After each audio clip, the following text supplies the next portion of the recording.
Hello guys, this is Akash and you are watching Self Reflection classes. Today we are going to start compound interest, चक्रवृद्धि ब्याज। Compound interest की definition को मैंने simple से simple language में clarify करने की कोशिश की है, जिससे कि उससे रिलेटेड जो क्वेश्चन है उनको हम विदाउट यूजिंग फॉर्मूला सॉल्व कर सकें। चलिए तो स्टार्ट करते हैं। क्या लिखी है डेफिनेशन?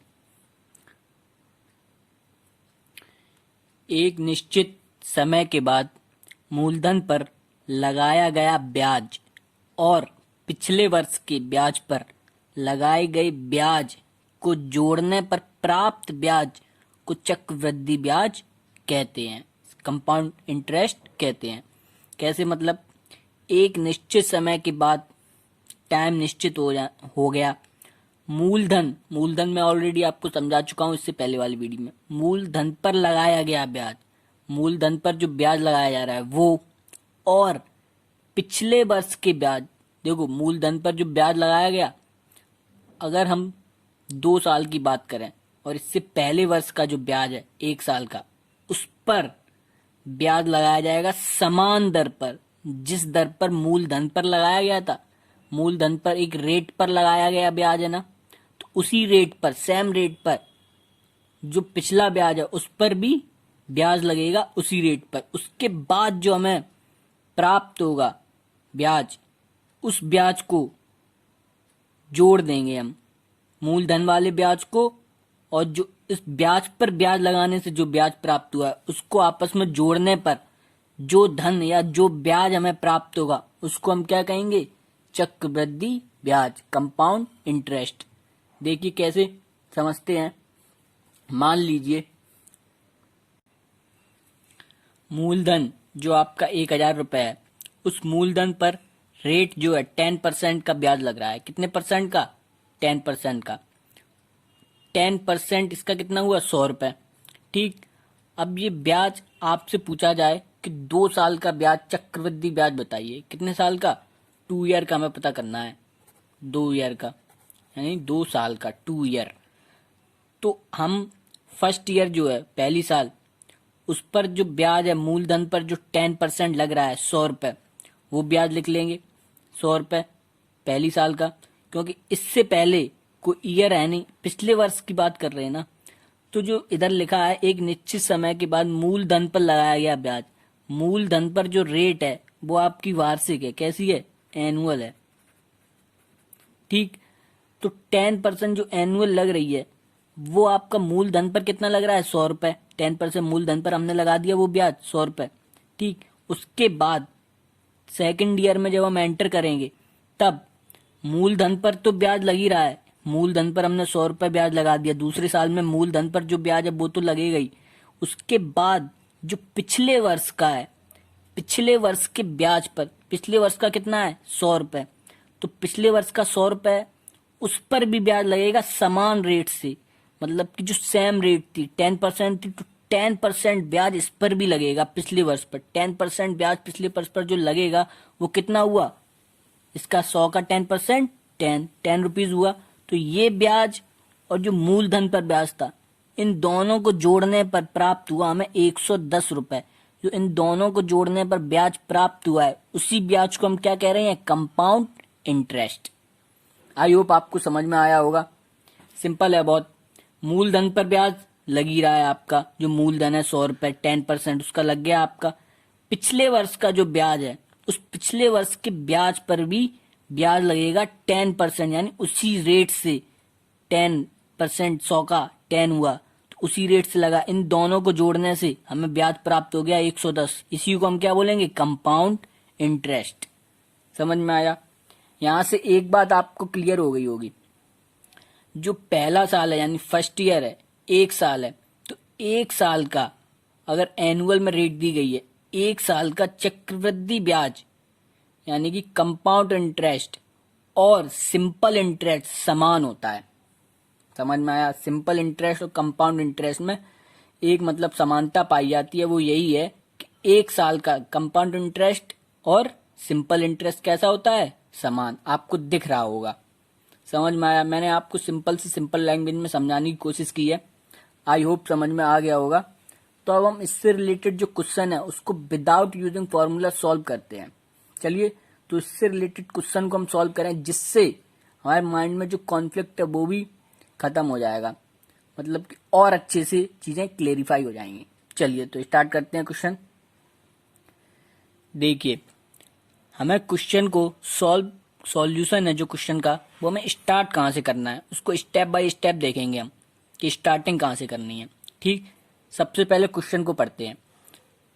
8,000 रुपए पर 3 वर्ष का 10% प्रतिवर्ष की दर से चक्रवृद्धि ब्याज ज्ञात कीजिए। प्रतिवर्ष मतलब एनुअल, यानी वार्षिक दी गई है आपकी रेट। ठीक, तो देखिए 8,000 रुपए पर, तो मूलधन क्या है, कितना है, 8,000 रुपए। ठीक, 8,000 रुपए मूलधन है, उसको हम सबसे पहले लिखेंगे, जो भी मूलधन होगा उसको हम लिख लेंगे। ठीक, उसके बाद हम देखेंगे रेट, उसके बाद हमें जाना है रेट पर, रेट कितनी दी है, दर कितनी दी है।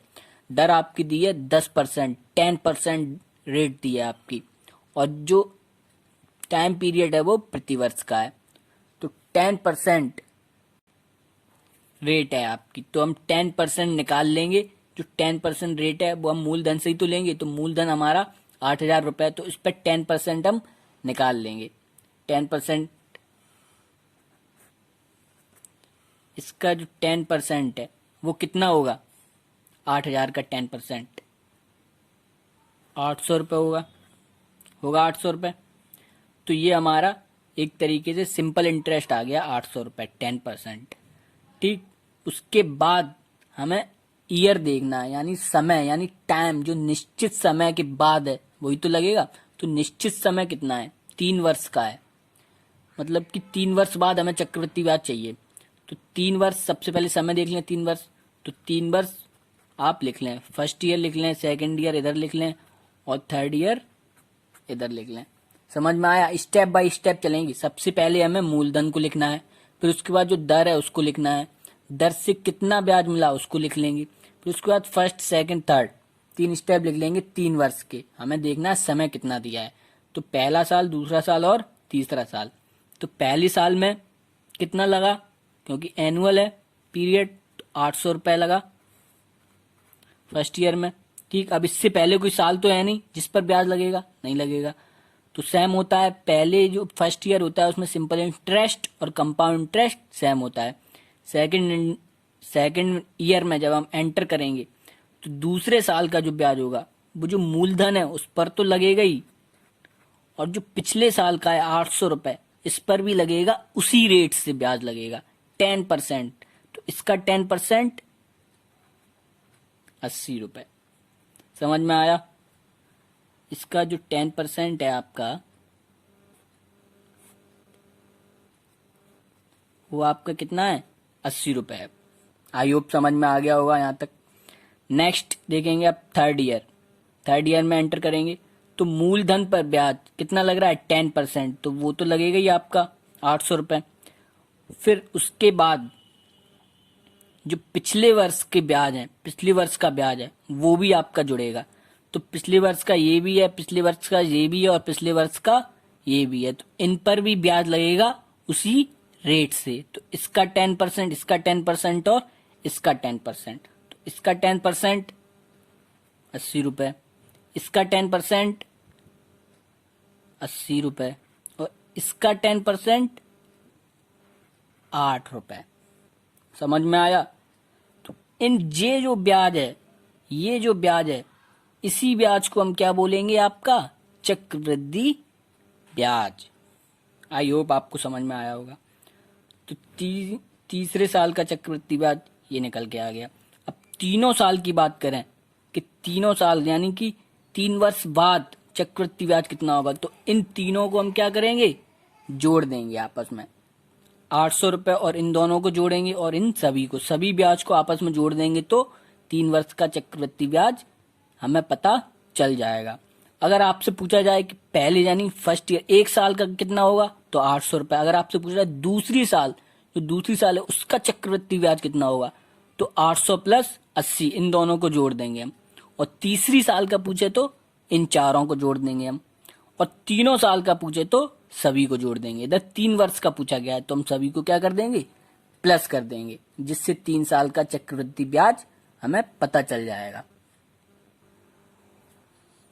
तो 3 वर्ष का कितना हो गया, 800 plus 800 plus 800 plus 80 plus 80 plus 8 कितना हुआ, 2648 रुपए। ये आपका CI निकल आया, 3 वर्ष का कंपाउंड इंटरेस्ट। फर्स्ट ईयर का 800 एंड सेकेंड ईयर का कितना हुआ आपका, अगर आपको सेकेंड ईयर का निकाला हो तो 880 रुपए हुआ सेकेंड ईयर का। और थर्ड ईयर का अगर पूछे, थर्ड ईयर का कितना हुआ, 8 6 9 968 रुपए आपका हुआ थर्ड ईयर का। अगर हम इन तीनों को भी जोड़ देंगे तब भी कितना आएगा, 2648 रुपए। तो आई होप आपको सिंपल से सिंपल लैंग्वेज में डेफिनेशन को समझ में आई हो, जिससे क्वेश्चन जो है देखिए आपका विदाउट यूजिंग फॉर्मूला सॉल्व हो गया है। तो आपको क्वेश्चन इसी तरीके से सॉल्व करने हैं, आपके सारे क्वेश्चन सॉल्व हो जाएंगे इसी तरीके से। बस हमें थोड़ा डेफिनेशन को क्या करना पड़ा, थोड़ी क्लैरिफाई करना पड़ा माइंड में। ठीक, तो इस तरीके से चीजों को पढ़ते रहिए, समझते चलिए। ठीक, और जो क्वेश्चन हो इससे रिलेटेड वो लगाइए। तो आई होप आपको समझ में आ गया होगा कि क्वेश्चन कैसे लगाने हैं। तो चलिए फिर मिलते हैं नेक्स्ट वीडियो में। अपना ख्याल रखिए, अपनी फैमिली का रखिए और आसपास के लोगों का ख्याल रखिए।